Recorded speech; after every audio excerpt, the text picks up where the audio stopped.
War often drags a confident machine into a place that refuses to play by its rules. The M151 truck arrived in Vietnam, built for pace and precision, yet found itself advancing through corridors that shifted under its wheels, as if the ground were reconsidering every step. Its suspension snapped into violent angles, its balance tested by terrain that punished momentum and questioned direction itself. It drove like a machine discovering that forward wasn't always the same as progress.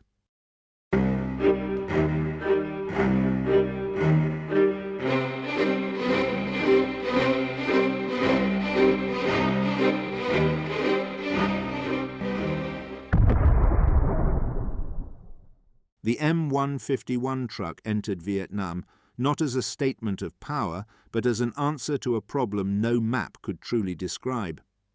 American planners needed a vehicle that could move intelligence, liaison teams, and radio operators across a landscape where roads were more suggestion than structure.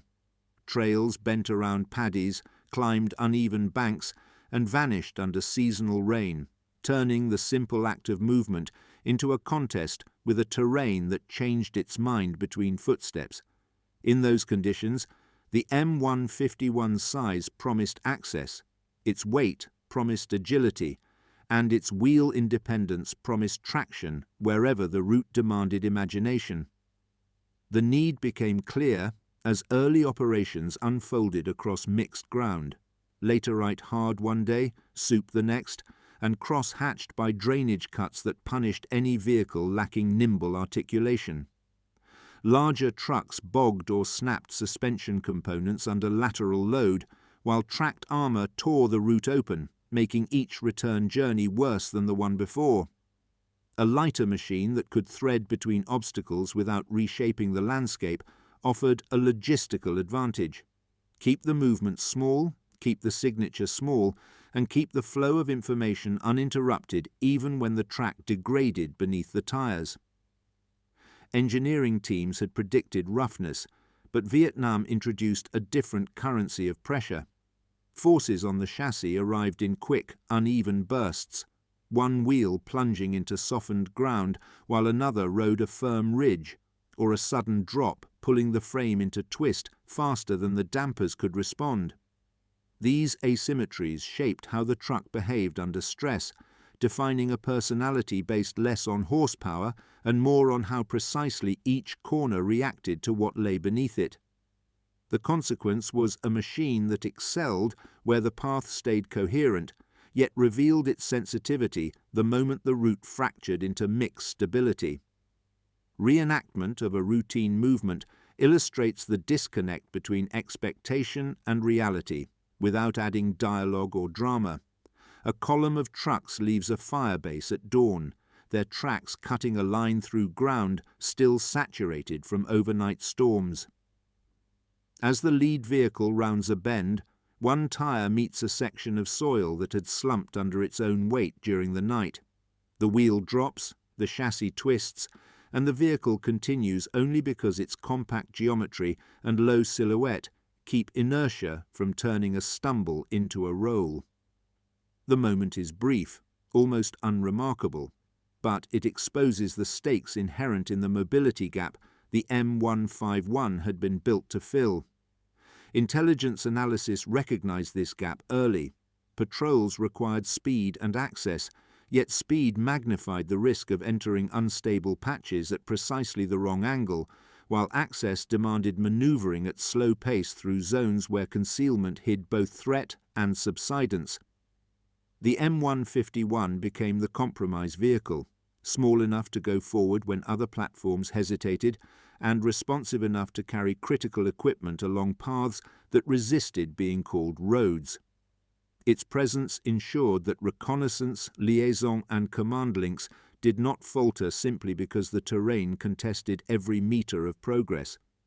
By the middle phase of the conflict, the need for this mobility had hardened into doctrine. The vehicle appeared wherever flexibility mattered, clearing landing zones, supporting sweep operations, or linking scattered elements across kilometre-wide operating areas. Each role amplified the central tension in its design, a machine whose strengths were indispensable in theory, yet vulnerable to the very conditions that made those strengths necessary. It became clear that the M151 could reach places doctrine required, but only after negotiating terms with the terrain on the way in. The vision for the M151 began long before Vietnam turned mobility into a daily negotiation. Designers wanted a light platform that could travel faster than infantry, react quicker than larger trucks, and absorb uneven ground through independent wheel movement rather than brute structural stiffness. The idea was deceptively elegant. Give each wheel the freedom to rise and fall without dragging the opposite corner into the same motion, and the vehicle would stay in contact with the surface even as terrain folded beneath it. In controlled testing, that independence produced smooth articulation and precise steering, qualities prized in a reconnaissance machine meant to stay ahead of heavier formations. But doctrine always imagines a cleaner world than the one war provides. American planners envisioned the M151 darting between command posts, relaying information, and slipping through narrow gaps where larger platforms simply could not fit. Routes on the planning table were abstractions, thin lines linking objectives, yet those lines rarely matched the reality of Vietnamese corridors shaped by water, vegetation, and human intent. To navigate these spaces required a vehicle that understood compromise, light enough to cross contested ground quickly, yet stable enough to maintain control when the surface decided to behave more like a fluid than a solid. Rival designs existed, but each came with its own constraints. Beam-axle utility vehicles offered strength and predictability, yet lacked the sensitivity needed to maintain grip on uneven trails where a single lost contact could stall momentum. Lightweight civilian derivatives promised speed, but could not withstand the punishment of repeated articulation cycles under load. The M151's independent suspension became the center of its engineering identity, an innovation that gave it reach in tight corridors while demanding close attention to how the chassis reacted under asymmetric stress. Its creators believed the benefits outweighed the risks, provided drivers respected the machine's limits, and planners understood the terrain's influence on stability. Vietnam challenged that optimism immediately. The environment did not deliver gradual variation, it delivered abrupt change. Soil hardened in the morning sun, only to soften by afternoon rain. Drainage cuts deepened overnight. Mines and trenches disrupted ground density in ways no blueprint could anticipate. Each factor interacted with the M151's agility, turning the independence of each wheel into both an asset and a vulnerability. The vehicle could take a line no larger machine dared attempt, but the price of such freedom was sensitivity to terrain that refused to stay uniform beneath it. Reenactment of a doctrinal trial highlights this tension without invoking speech.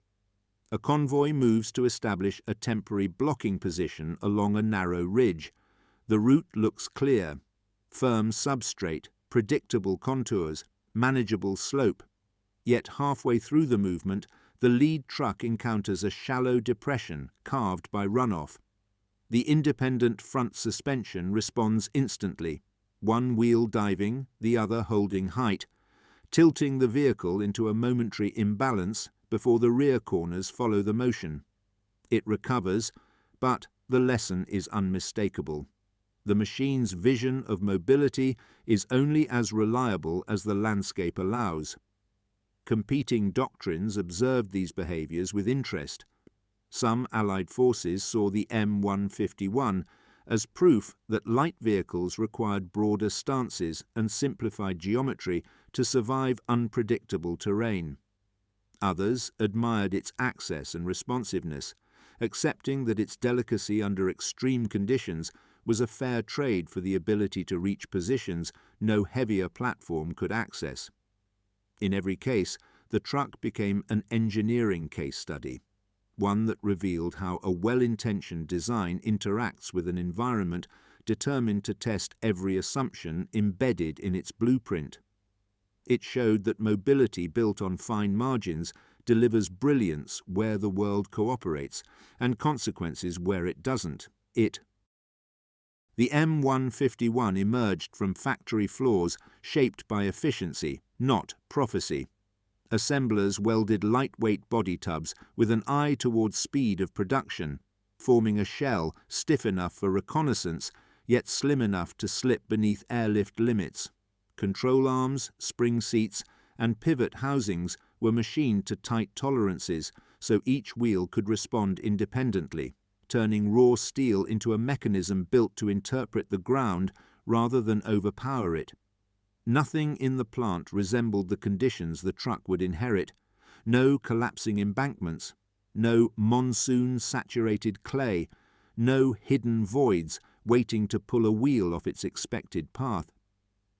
In transit, the vehicle met stresses no design committee had modelled. Air crews lashed the trucks into helicopters and transports where vibration pushed bolts, bushings and weld zones through cycles of microscopic flex. Frames that had left the factory in perfect alignment shifted by increments invisible to the eye, yet significant enough to alter steering feel once tyres met earth again. The M151's greatest virtue, sensitivity, meant that even the journey to the battlefield left subtle fingerprints on its geometry. Crews soon recognized that transport was not neutral. It was the first test. The manufacturing philosophy favored stamped components for speed, but stamping introduced grain patterns into metal that behaved differently depending on direction. When the suspension twisted under load, these patterns sometimes created tiny imbalances that accumulated as wear rather than immediate failure. Under predictable conditions, such behavior remained within acceptable margins. Vietnam offered no such predictability. Extended articulation cycles on uneven ground increased the strain on weld toes and pivot brackets, gradually loosening joints the factory had secured with mathematical neatness. These were not flaws, just the natural limits of metal asked to interpret terrain that refused consistency. Field maintenance crews became an extension of the manufacturing chain. Their patrol-based workshops improvised repairs normally reserved for depots, replacing control arms using makeshift hoists and resetting alignment with tools that had travelled as far as the trucks. After weeks on unstable surfaces, toe and camber angles drifted enough to reshape handling, prompting crews to adjust each vehicle until its posture returned to something resembling factory intent. The M151 demanded this attention not because it was fragile, but because it was precise, and precision decays quickly when every metre of ground applies its own unique short-term physics. Reenactment of the build-to-field cycle reveals how quickly theory turned into practice. A newly assembled truck is flown into a forward base, tyres still carrying the crisp edges of factory moulding. The aircraft touches down, the ramp lowers, and the vehicle rolls into a world that immediately tests its structure. Within hours, it traverses a track eroded by overnight rain. One wheel drops into a shallow cut, the suspension compresses, and the frame twists slightly. Nothing dramatic, but enough to begin a long conversation between metal and landscape. Every articulation thereafter adds a line to that conversation. Documentation from the period shows how supply chains responded to these realities. Control arms and bushings became high-demand items, not because the components were weak, but because the environment pushed them beyond the load cycles assumed in design. Engineers back home noted these patterns, realizing the truck was mapping its surroundings into its joints, welds, and mounting points. It was performing exactly as built, interpreting the ground, but the ground kept changing the script. By the end of its build narrative, the M151 had already transitioned from an industrial product to a field instrument shaped by context. Each vehicle carried faint reminders of its origins. factories built for precision, transport that introduced subtle shifts, and a battlefield that completed the shaping process. It stood as proof that a machine's true construction isn't finished on the assembly line. It's finished the moment the world begins to fight back. Testing a light vehicle in controlled conditions is one thing. Testing it in Vietnam is another entirely. It arrived with a suspension tuned to keep tyres on the ground, yet the ground itself rarely returned the favour. Routes that looked stable from a distance hid pockets of soil softened by storms, stray trenches carved by runoff, and surface crusts thin enough to collapse beneath the weight of a single tyre. Where proving grounds offered symmetry, Vietnam offered conditional trust, solid substrate one moment, hollow shell the next. As field units pushed outward from fire bases, the truck's limits revealed themselves not through catastrophic failure, but through moments of near loss. Those fractions of a second where the balance shifted just enough to command the driver's full attention. A wheel dropped unexpectedly, the chassis twisted, and momentum tried to turn lateral displacement into rotation. These events rarely made reports, yet they shaped the unspoken understanding crews developed. The M151 could go almost anywhere, but almost anywhere came with terms written by the landscape. When weapons mounts were added, the stakes shifted again. Recoilless rifle teams discovered that weight placed high and rearward altered the truck's load distribution just enough to influence how it reacted to terrain irregularities. At low speeds, the system behaved predictably. At speed on uneven ground, each articulation became a negotiation with physics. The vehicle was still agile, still quick to respond, but now carried extra mass that made the fine margins of its suspension geometry more significant. Stability remained achievable, yet the price of misreading the ground increased. Operational testing under fire magnified these tendencies. When a blast lifted the front corner of a truck, the energy travelled through the control arms before the dampers could meaningfully respond. Designers had accounted for vertical shock, but Vietnam delivered mixes of lateral and vertical impulse rarely matched in controlled detonation trials. After such events, maintenance logs often noted altered alignment, stressed welds, and joint wear, evidence not of poor construction, but of encounters with load patterns that defied modelling. Each entry became a lesson, quietly folded back into tactical planning.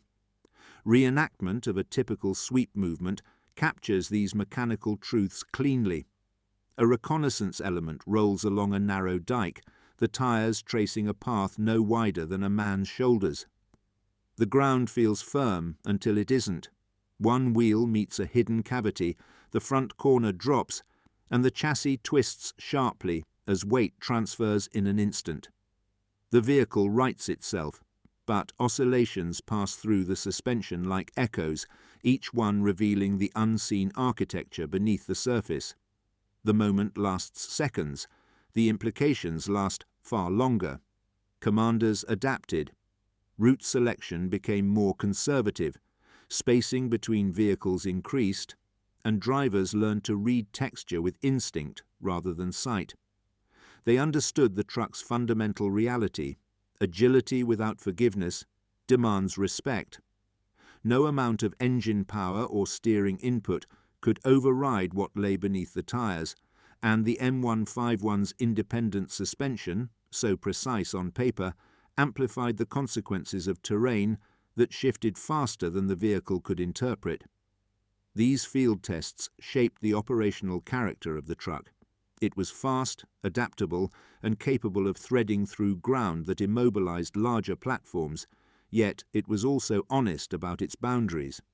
It revealed them not through dramatic failure, but through those sharp, instructive moments when the world reminded the machine that terrain, not design intent, defines final behavior. It was a vehicle that tested the road as much as the road tested it, an arrangement that worked brilliantly until the Earth decided otherwise. Combat doesn't just test a vehicle's limits, It exposes the consequences of every assumption embedded in its design. The M151's agile geometry allowed it to reach positions larger machines could not. Yet, in Vietnam's contested terrain, that same agility revealed how narrow the margin for error could become. When the ground collapsed beneath a tyre, or when sudden weight transfer met a soft shoulder, the vehicle's independence of movement turned each wheel into a potential pivot point. What looked like responsiveness in testing became vulnerability under asymmetric loads delivered at the wrong angle and the wrong moment. Incidents logged across the theatre show how these conditions shaped outcomes in the field. Some vehicles overturned when the front wheel dropped into concealed drainage cuts. Others lost alignment after abrupt depressions that forced the suspension through maximum articulation before the chassis could settle. These weren't dramatic mechanical failures. They were the predictable results of a system built to react quickly, encountering terrain that demanded more warning than it could give. Each event illustrated a core truth. A light platform thrives when surface behavior stays within expectations, and suffers when the environment rewrites those expectations mid-movement. Mines and blast events added a harsher layer of consequence. When an explosive charge struck the leading wheel, energy surged through the suspension arms in fractions of a second, fast enough to bend components before dampers had any meaningful effect. The truck sometimes survived these strikes structurally, with the rear half intact, but the front could be deformed beyond repair. This asymmetry reflected the physics of its layout. Designers had concentrated strength along the longitudinal axis, yet Vietnam's battlefield introduced vertical and lateral impulse patterns that challenged even the strongest nodes of the frame. Tactically, commanders adapted rapidly. Convoy spacing increased to prevent multiple vehicles from encountering the same unstable ground. Engineers reinforced embankments or rerouted patrols where repeated collapses created channels too risky for quick movement. This wasn't an indictment of the truck. It was an acknowledgement that its precision required careful context. The M151 could achieve remarkable mobility, but only when the terrain allowed its geometry to behave as designed. Where the Earth denied that behavior, the machine recorded the lesson immediately. A reenactment of a road security mission captures these stakes without embellishment. A small column moves along a raised earth dike, bordered on one side by paddies, and on the other by vegetation thick enough to conceal surface changes. The lead truck rolls onto what appears to be a stable patch. Underneath, water has displaced the soil. The tyre sinks, the chassis twists sideways, and momentum briefly threatens to carry the vehicle into rotation. It recovers, but the moment marks a mechanical crossroads, stability reclaimed, but only because the surface permitted it. These experiences produced direct engineering consequences. Designers widened the track in later variants, strengthened control arm mountings, and revised geometry to temper the sharpest roll behaviors. Militaries refined driver training, emphasizing terrain reading and speed discipline over simple acceleration advantage. Combat had shown that adaptability must be matched by tolerance, that a vehicle intended for unpredictable ground must absorb unpredictability rather than merely respond to it. The M151 didn't fail in Vietnam. It revealed where theory must give way to environment. In showing its limits so plainly, it helped define the engineering priorities of the decades that followed. It demonstrated that mobility becomes fragility the moment a machine meets conditions shaped by forces outside its design envelope. The M151 carried Vietnam's lessons into the decades that followed, shaping mobility doctrine more quietly than any official report ever admitted. Once the war ended, militaries expected the truck to behave predictably on stable ground during Cold War exercises, yet something unexpected surfaced. The vehicle's past didn't stay in the past. Alignment drift, bushing wear, and frame torsion acquired in earlier service continued to influence its behavior long after it had left the jungle behind. Precision, once its greatest asset, became a ledger of everything it had endured. Transport amplified this story. Rail movements across career or long sea voyages to training ranges introduced vibration cycles that nudged suspension geometry a little further from ideal each time. None of these shifts were dramatic, but together they formed a mechanical echo. Subtle steering pull here, slight camber change there. Reminders that a machine designed for delicate interpretation of terrain would interpret every environment, even the ones meant to be neutral. The M151 made it clear that mobility cannot be separated from history. Metal remembers stress long after operators forget its source. In multinational exercises, planners encountered the consequences of this accumulated experience. During rapid deployment drills, columns of light vehicles were expected to move at pace across fire breaks, hardened tracks, and improvised roadways. The truck could still keep up, but commanders noticed that it required more alignment checks, tighter inspection routines, and greater sensitivity to surface transitions than newer platforms. It wasn't failing, it was demonstrating that agility based on finely tuned geometry demands maintenance philosophies that respect that precision. For many armies, this realization catalyzed a shift toward broader stances, more robust suspension linkages, and designs that could absorb irregular loads without carrying the memory of each one forward. Reenactment of a typical Cold War movement illustrates the quiet influence of these accumulated stresses. A column advances across compacted gravel during a joint exercise. On paper, the route poses no threat. Firm substrate, predictable contour, no ambush geometry in sight. Yet, as one vehicle crests a mild rise, the front corner reacts with a sharper dip than expected, a small sign that previous load cycles have introduced asymmetry into the suspension's response. The driver adjusts, the formation continues, and the moment fades. But the principle remains. Precision machinery amplifies every deviation, however small. Economically, this reality reshaped planning. Armies noticed that certain components, control arms, bushings, mounts, entered high rotation earlier than predicted. The pattern didn't reflect weakness in the design. It reflected a design optimized for responsiveness, operating in environments that demanded tolerance. As spare part lists grew, procurement offices began to redefine durability not as survival under single large shocks, but as endurance under thousands of unpredictable mid-range stresses. This shift influenced successor designs and modified expectations for what a light tactical vehicle should endure before its geometry began to drift. Strategically, the M151's legacy became clearer. It had revealed the hidden costs of mobility based on finesse. By teaching militaries that sensitive platforms require ecosystems of maintenance, training, and route awareness, it pushed doctrine toward a new balance.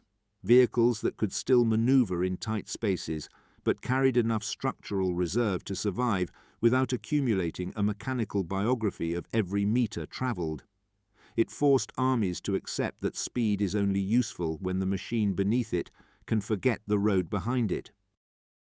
When the Vietnam War ended, the M151 did not fade. It scattered across continents, absorbed into new doctrines, new climates, and new expectations that tested its engineering in unfamiliar ways. Countries that acquired surplus trucks discovered quickly that the machine's strengths translated well into fresh roles: border patrol, rapid reaction scouting, convoy escort, and, in some cases, improvised anti-armor platforms. Each adaptation pushed the original design into territory its creators had never modelled, revealing just how far a light tactical vehicle could stretch before its geometry demanded reinforcement. Mounting heavier systems, such as recoilless rifles or early wire-guided missiles, introduced forces that reshaped how the rear structure behaved under load. Recoil impulses travelled through brackets and mounts that had been designed for far lighter stresses, while the added mass altered the suspension's response to uneven ground. Some users responded with strengthened frames or stabilizing outriggers, others simply accepted the trade-offs, relying on careful positioning rather than brute structural advantage. The truck tolerated these evolutions better than expected, but always on the condition that crews respected the fine margins that had defined its performance since Vietnam. The M151 also became a test bed for new military equipment. As armies trialled prototypes of protective gear, radios, and mission kits across the 1970s and 1980s, the truck's open layout and low profile made it an ideal mobile platform. Yet every kilogram added above the beltline shifted its handling characteristics. Engineers observed how even small payload increases altered spring deflection, steering precision, and suspension symmetry. These observations informed future light vehicle programs, reinforcing the importance of designing platforms whose stability remained robust even as operational requirements changed. A reenacted patrol scene captures this evolution without dramatics. A post-war unit moves across a dry, broken plateau, an environment far removed from Vietnam's saturated soils. The surface seems predictable: scattered rock, firm substrate, clean horizon. Yet, as an M151 fitted with additional gear crosses a sequence of shallow undulations, each wheel reacts at a slightly different tempo. The suspension articulates cleanly, but the added mass reveals subtle differences in how the front and rear geometry manage rebound. Nothing fails, nothing tips. But the behavior illustrates how a machine carries the trace of every design choice into every new landscape it encounters. Globally, the truck's reach allowed militaries to compare performance across climates. In arid regions, dust infiltration challenged seals and bushings. In alpine areas, freeze-thaw cycles transformed minor alignment drift into noticeable steering variation. In coastal environments, corrosion shifted tolerances just enough to affect long-term handling. These weren't faults. They were manifestations of a platform designed around responsiveness rather than brute endurance. Each nation's experience contributed data that influenced the development of later vehicles with wider tracks, more forgiving suspension links, and frames built to absorb high cycle loading without accumulating asymmetry. As successor platforms emerged, the M151's legacy became clearer. It had demonstrated that light mobility was possible, but only when the machine's geometry remained respected, maintained, and understood. Its global life cycle taught engineers that vehicles must be designed not just for performance when new, but for stability after thousands of unpredictable load events across landscapes the original designers might never have imagined. It proved that a vehicle's influence isn't measured by its size, but by how long its lessons echo through the machines that replace it. Long after its last patrol, it sits in static displays and training yards, its engines silent, yet its engineering story still active beneath the metal. Time has stripped the dust and foliage from its frame, but the shape remains unmistakable. A compact machine built for movement through uncertainty, carrying the memory of a war where the ground itself could betray the confident and elevate the cautious. In quiet spaces, the truck's silhouette becomes a reminder that mobility is never simply about speed.